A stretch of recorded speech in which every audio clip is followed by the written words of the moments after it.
Ser discípulo significa seguir as ideias ou imitar o exemplo de uma outra pessoa. No contexto do primeiro século, os discípulos desejavam ser como o mestre. Por isso, muitas vezes abdicavam do próprio saber para aprender o saber que lhes era transmitido. Tal renúncia ocorria não de modo impensado e inconsequente, mas movida pela grande estima ao estilo de vida do guia. Com Jesus não foi diferente. Seus discípulos desejavam seguir-lhe o exemplo e viver como ele vivia. É bem verdade que, por vezes, exprimiam certo grau de egoísmo em sua devoção. Entretanto, é inegável a admiração que nutriam pelo Mestre e a transformação que esta convivência foi efetuando paulatinamente, chegando a levá-los a ofertar a própria vida. Por toda a Galiléia ouvia-se falar de Jesus. Por onde passava, operava cura, milagres e principalmente pregava. Ele fez do ensino o agente principal da redenção. Certo dia, ao iniciar seu itinerário na costa norte do Mar da Galiléia, percebeu que uma multidão se aproximava, sedenta por aprendizado. Imediatamente decidiu aproveitar a oportunidade para ensinar-lhes o segredo da felicidade. Subindo ao monte, assentou-se e, tendo os discípulos bem próximos a si, começou a ensinar sobre o estilo de vida dos súditos do reino dos céus. Tais ensinamentos atravessaram gerações, alcançando-nos com valiosas instruções, e assim falou: Bem-aventurados os pobres de espírito, porque deles é o reino dos céus. Ser pobre de espírito é ter uma natureza humilde e submissa, que reconheça o pecado e a necessidade de perdão, submetendo-se à graça redentiva. Bem-aventurados os que choram, porque eles serão consolados. Nosso sofrimento nunca fez parte dos planos divinos, mas quando nossas lágrimas retratam profundo arrependimento ou descontentamento com o pecado, passam a ter um outro significado. Por isso, ele garante que são felizes os que choram. Bem-aventurados os mansos, porque eles herdarão a terra. Os mansos enfrentam a adversidade com placidez, não são contenciosos nem se vingam de seus algozes.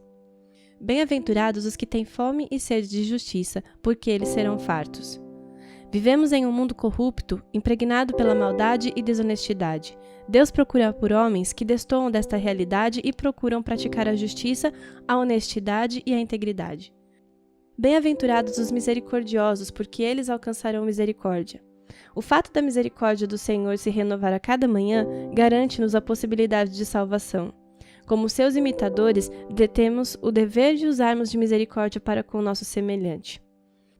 Bem-aventurados os limpos de coração, porque eles verão a Deus. Humanamente, é-nos impossível permanecer limpos de coração. Mas a graça divina, mediante o sangue de Jesus, purifica-nos de todo o mal e assim podemos ir à presença de Deus. Bem-aventurados os pacificadores, porque eles serão chamados filhos de Deus. Como promotores da paz, seremos exímios embaixadores do céu. Bem-aventurados os que sofrem perseguição por causa da justiça, porque deles é o reino dos céus. Bem-aventurados sois vós quando vos injuriarem e perseguirem, e mentindo, disserem todo mal contra vós por minha causa. Exultai e alegrai-vos, porque é grande o vosso galardão nos céus, porque assim perseguiram os profetas que foram antes de vós. O mundo odeia a justiça de Deus, pois esta aponta para a sua própria degradação. Por isso, ao carregarmos o estandarte celeste, tornamo-nos alvo da perseguição dos inimigos de Deus. Porém, grande será a nossa recompensa ao final desta batalha espiritual.